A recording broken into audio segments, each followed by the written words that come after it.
राधे राधे दोस्तों, कैसे हैं आप सभी। आशा करती हूँ स्वस्थ होंगे, मस्त होंगे और बने हो मेरे साथ। आज हम बात कर रहे हैं you can heal your life के मुझे विश्वास है के थर्ड वीडियो की थर्ड पार्ट की। हम सभी पीड़ितों द्वारा पीड़ित हैं।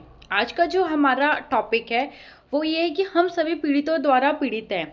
जो भी लोग हैं जीवन में, उन्हें जो कुछ भी चीज़ें मिली हुई है वही चीज़ें वो दूसरों को देते हुए आ रहे हैं। ठीक है। हमारे जो पेरेंट्स है, हमारे जो भी माता पिता है, वो अपने समय के हिसाब से हमें बेस्ट दे रहे हैं। उन्हें जो भी चीज़ें मिली है उन्होंने वही सब चीज़ें हमें दी है और उससे ज़्यादा देने का भी हमारे लिए ट्राई किया हुआ है।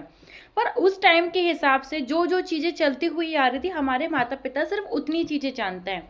उन्होंने ना कभी खुद से प्रेम करने के बारे में सुना है, ना उन्होंने कभी खुद से प्रेम करने के बारे में पढ़ा है, ना ही उन्हें किसी ने इस बारे में बताया है कि खुद से प्रेम करना भी जीवन में बहुत ज़्यादा ज़रूरी होता है। हाँ, हमारे पेरेंट्स ने प्रेम के बारे में सुना है, प्रेम क्या होता है ये जाना है, पर उन्हें कभी इस बारे में पता नहीं है कि खुद से प्रेम करना क्या होता है। और बहुत सारे लोग होंगे जिन्हें आज के टाइम पे भी ये नहीं पता होगा कि खुद से प्रेम करना क्या होता है या सेल्फ लव किसे कहते हैं। तो हम आज you can heal your life में ये चीज़ जानेंगे कि खुद से प्रेम करना क्यों इतना ज़्यादा इंपॉर्टेंट होता है और खुद से प्रेम करना क्यों ज़्यादा ज़रूरी है।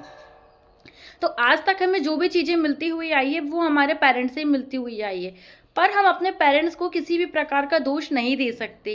क्यों? क्योंकि वो खुद इस बारे में नहीं जानते थे कि खुद से प्रेम करना क्या होता है, तो वो हमें कैसे सिखाते। तो हमें लाइफ में जो भी चीज़ें अब मिलती हुई चली जा रही है उसे स्वीकार करना है और आगे हमें अब ये जानना है कि हम खुद से प्रेम कैसे कर सकते हैं। जैसे जैसे बच्चा इस धरती पे आता है, वो इस धरती में आने के पहले अपने रंग का चुनाव करता है, अपने लिंग का चुनाव करता है, अपने देश का चुनाव करता है और मोस्ट इम्पॉर्टेंट वो अपने पेरेंट्स का भी चुनाव करता है। और वो ये सारी चीज़ों को चुनता है, उसके बाद इस धरती पर जन्म लेता है। जो कि हम सभी इस धरती पर जब आए तो हमारा पहले से सब डिसाइडेड था। जैसे मैं लड़की हूँ, मेरा नाम साक्षी है, मैंने अपने पेरेंट्स को चुना हुआ है, मैं आप सभी को अपना उदाहरण दे रही हूँ। तो हम सभी ने अपना अपना चुनाव खुद किया हुआ है और ये चुनाव किस प्रकार से होता है, ये चुनाव होता है हमारे कर्मों के अकॉर्डिंग। हमारे कर्मों के हिसाब से जब हमारा प्रारब्ध पककर तैयार होता है तो हम इस धरती पे आते हैं अपना बकाया लेने के लिए और बकाया वापस करने के लिए, जो भी हमने पूर्व जन्मों में किया हुआ है। तो आज हम you can heal your life में इसी पैराग्राफ को कंप्लीट कर रहे हैं कि मैं ऐसा मानती हूँ कि हम स्वयं अपने माता पिता का चुनाव करते हैं। ये उसकी हेडलाइन डली हुई है। तो हमने लाइफ में जो भी अपने पेरेंट्स से पाया है, उन्हें जो मिला हुआ था उससे अकॉर्डिंग पाया है। और हमारे जो पेरेंट्स हैं, कई बार बच्चों को शिकायत होती है कि मेरे पापा ऐसा क्यों करते हैं या मेरी मम्मी समझती क्यों नहीं है, रहती है, बहुत सारे बच्चों को शिकायतें रहती हैं। तो उसका क्या मतलब रहता है, उसका ये मतलब रहता है कि आपके जो भी पेरेंट्स हैं, जैसे भी हैं, उन्हें जो आता है जो नहीं आता है उस सभी के जिम्मेदार आप स्वयं हैं।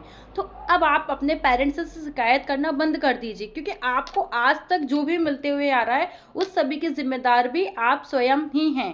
तो लाइफ में जब भी हमें ग्रो करना है तो सबसे पहले एक चीज़ याद रखना है, कंप्लेंट्स करने की बजाय, किसी को भी दोषारोपण करने की बजाय चीज़ों को स्वीकार करना शुरू करना है कि जो है जैसा है आज तक था, आगे से मैं हूँ, मैं चीज़ों को सुधारूंगा, मैं खुद से प्रेम करूंगा। और सबसे पहले जैसे जैसे मैं खुद से प्रेम करना शुरू करूंगा, मैं अपने माता पिता को बताऊंगा कि खुद से प्रेम करना क्यों इतना ज़्यादा ज़रूरी होता है।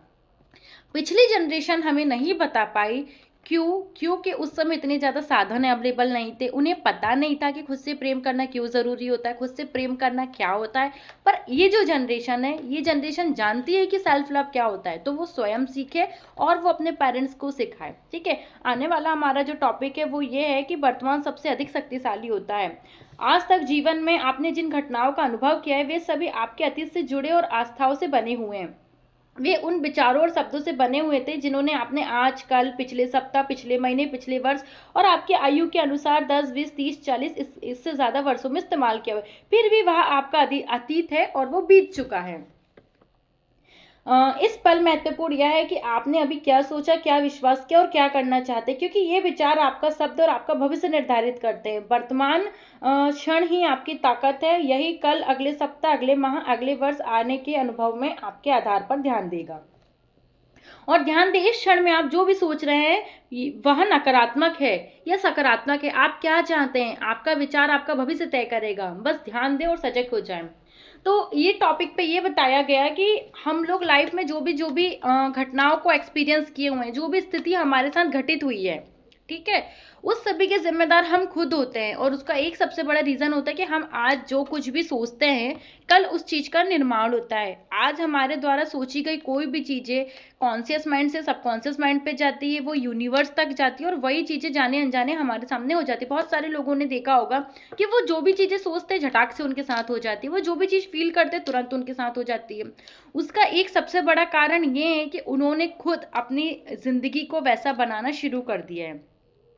पर अब सोचने वाली बात यह है कि हम जो भी चीज़ें सोचते हैं, सिर्फ ये सोचना है कि हम जो सोच रहे हैं वो सकारात्मक है या वो नकारात्मक है। यदि हमने अच्छा सोचा है तो आज हमारा अच्छा बनेगा, कल हमारा अच्छा बनेगा, और आने वाला कल भी डेफिनेटली अच्छा होना शुरू हो जाएगा। और उसका सबसे उदाहरण है कि आज जहाँ हैं हम वहाँ खड़े हो जाएं और अपने बीते हुए कल पे नज़र पलटा के देखें, तो हमें पता चलेगा कि हमने बीते हुए कल पे क्या सोचा था और हमारे बीते हुए कल कैसे गए हुए हैं। चाहे वो पिछला दिन हो, पिछला हफ्ता हो, पिछला महीना हो या पिछला साल हो। तो यदि आप एनालिसिस करना चाहते हैं तो एक आप जनरल लीजिएगा या कॉपी पेन लीजिएगा और उस पर लिखिएगा कि पहले आप कैसे रहते थे, पॉजिटिव या नेगेटिव। पहले आप क्या फील करते थे, हैप्पी फील करते थे, सैड फील करते थे, पहले आपका सोचने का तरीका क्या था और पहले आपके साथ क्या क्या चीज़ें घटित हुई है। और आज इससे आप शुरू कीजिए कि आज आप कैसा सोच रहे हैं, और आप एनालिसिस करेंगे कि आने वाला आपका जो कल रहेगा वो बहुत ज़्यादा पॉजिटिविटी से भरा रहेगा। हम जो चाहते हैं हमें वो सोचना शुरू कर देना चाहिए, हम जो देखते हैं वो सोचना शुरू कर देना चाहिए। क्यों? क्योंकि वो चीज़ें हमें चाहिए है। और एक चीज़ याद रखना, जो चीज़ें हमें जीवन में नहीं चाहिए है वो चीज़ें हमें सोचनी भी नहीं है और ना उसके बारे में डिस्कस करना है। पर ज़्यादातर लोग यही करते हैं कि जो चीज़ वो चाहते हैं कि उनके जीवन पे घटित ना हो, वो सबसे ज़्यादा उसी बारे में सोचते हैं, अपनी पूरी एनर्जी को उसी चीज़ पे लगाते हैं कि मेरे साथ बस ये नहीं होना चाहिए, मेरे साथ बस ये नहीं होना चाहिए। और जाने अनजाने वही चीज़ मैनिफेस्ट हो जाती है और उनके साथ वो चीज़ होना स्टार्ट हो जाती है। फिर कहते हैं मैं कह ही रही थी कि नहीं होना चाहिए और मेरे साथ हो गया। तो उसके ज़िम्मेदार आप स्वयं होते हैं। हमारे साथ जो भी चीज़ें होती है हर चीज़ के ज़िम्मेदार हम खुद होते हैं। तो अब आपको जो भी चीज़ चाहिए है उसे सोचना शुरू कर दीजिए। तो राधे राधे दोस्तों, you can heal your life के अगले वीडियो में मिलते हैं। यदि अभी तक आपने मेरे चैनल को सब्सक्राइब नहीं किया है तो चैनल को सब्सक्राइब कर लीजिएगा, लाइक कीजिएगा, शेयर कीजिएगा और बने रहिएगा मेरे साथ।